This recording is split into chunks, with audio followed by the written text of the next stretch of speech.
Ang batang walang muka. Magandang araw sa aming mga manonood.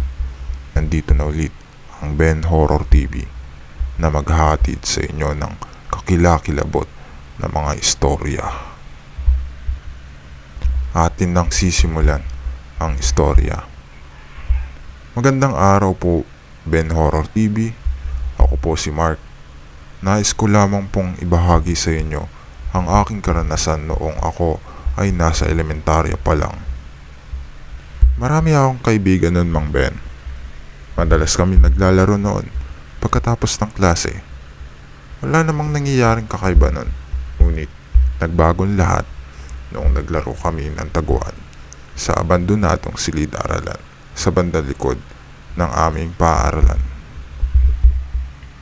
Sabi ng aking kaibigan na si Edward, "Mark, laro tayo ng taguan dun sa likod ng lumang classroom." Tugon ko, "Sige ba?" At naglaro na kami noon ng taguan. Nataon pa na ako ang taya. "Tagu-taguan, maliwanag ang buwan. Pagbilang ko ng 5, nakatago na kayo. 1, 2, 3, 4, 5. Nagtago na ang aking mga kaibigan. Oras na para hanapin ko sila. Pumasok ako sa unang silid, ngunit walang nagtatago doon. Kaya agad akong umalis papunta sa kabilang silid. Pagtingin ko sa teacher's table, may parang gumagalaw. Agad ko yung nilapitan, Mang Ben. At nakita ko may batang nakatalikod. Akma na sana akong magsasabi ng boom, ngunit natigilan ako nang siya'y humarap. Tanggal ang mukha niya, Mang Ben. Tila ba natutunaw sa matinding apoy habang nagsasabi ng, "Tulungan mo ako." Agad akong tumakbo palabas ng silid at ng lumang gusali. Nakita ako ng mga kaibigan ko.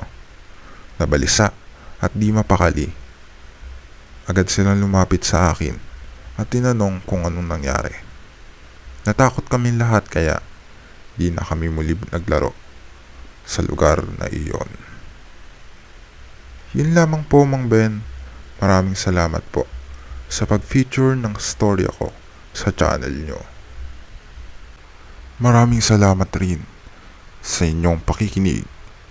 Hanggang dito na lamang po. Paalam.